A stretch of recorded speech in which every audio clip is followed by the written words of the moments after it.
All right, party people, I'm kicking off something new here at the Distance Project, and it is called Antifragile Business School for Coaches and Fitness Professionals, or something like that. My name is David Bittler, if you don't know me, and I own the Distance Project Strength and Conditioning here in Freeport, Maine. I also run a consulting company called Breathe to Perform, which offers breath education to workplace leaders, professionals around the globe. And I'm the president of a nonprofit organization called Physiology First, and we're working to shape the future of education and get physiology-based curriculum, brain and body-based curriculum into schools so kids can learn about how they work in a fast-changing world. I'm building out this program because I'm watching what's going on in the fitness space during this global quarantine, on and off quarantine, and I'm watching what a lot of folks who are working to make a living in fitness are struggling with and dealing with. And this is stuff that I've been dealing with myself for the past 10 years, and I just want to share some lessons that may be antithetical to the normal marketing bullshit and the ideas about funnels and hashtags and how to capture attention, and just share some of the on-the-ground realities of building a business, not a following on Instagram or Twitter or TikTok, an actual business in fitness to anybody who might find that stuff helpful. I built the Distance Project I was living in a tent at the time. I had nothing. I was literally living on peanut butter for dinner. I had not a dollar in my name, and I used to go searching through my coat pockets, my pants pockets for change to get coffee. I'm a coffee snob, so it's a hard search. A buddy of mine wrote me, he sent me a text. This is God, almost 10 years ago now. And he said, dude, I'm selling my kettlebell. This is a 35-pound kettlebell. We call it Big Red. I'm selling my kettlebell for $20. Do you know anybody who would want to buy it? And all I could remember thinking at the time is, where in the hell am I going to get $20? I did not have $20 to my name. I borrowed it from somebody. I bought the kettlebell. I figured out how to swing the damn thing, and I figured out how to get somebody to want to swing it with me and show them how to swing it. And it ended up being my first client. And him and I worked on in playgrounds and parks and just free spaces. I think I charged him $40 an hour. So I'd already made double my money on my investment in that first hour. And I got fascinated by the fact that, for one, I got fascinated by the fact that someone would pay me to show them how to do movement. I was learning movement, but I was learning it like ferociously. I'm going to attack the things that I learned. So I was like, if I can just stay a couple steps ahead of this person and understanding human biomechanics, I know I can get them a little better than if we hadn't worked together. That was my philosophy at the time. And if I just outwork and outstudy everybody around me in this thing, I'm going to slowly get better as a coach. And I'm still on that journey of watching these master coaches who I aspire one day to be half as good as they are.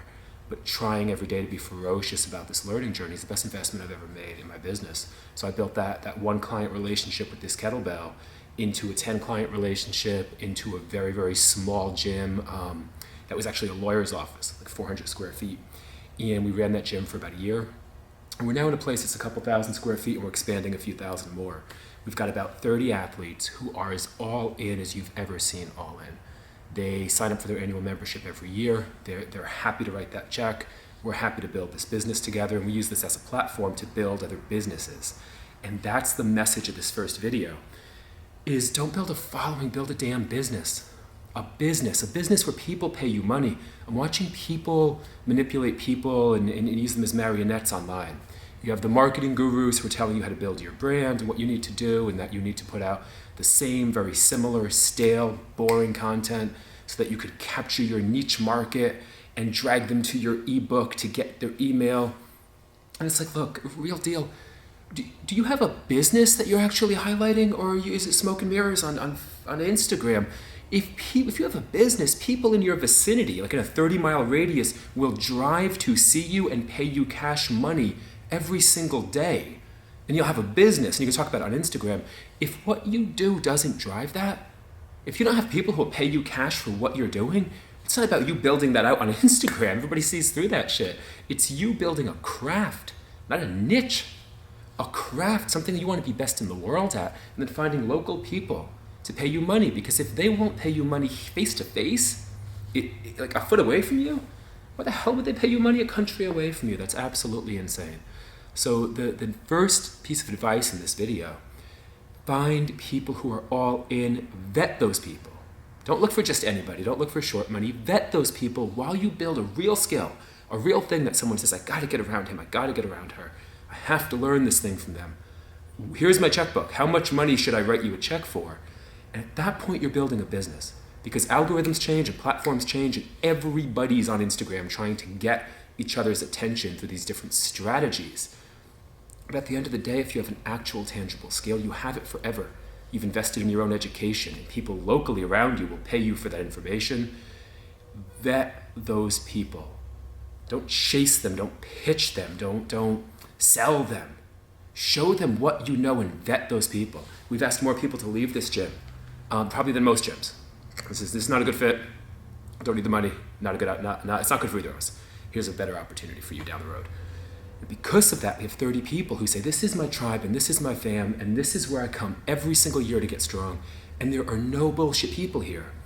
So I can count on that as income that I can reinvest because I'm not worried if they're going to go to the new fancy gym that opens up down the road. I'm just not scared of that.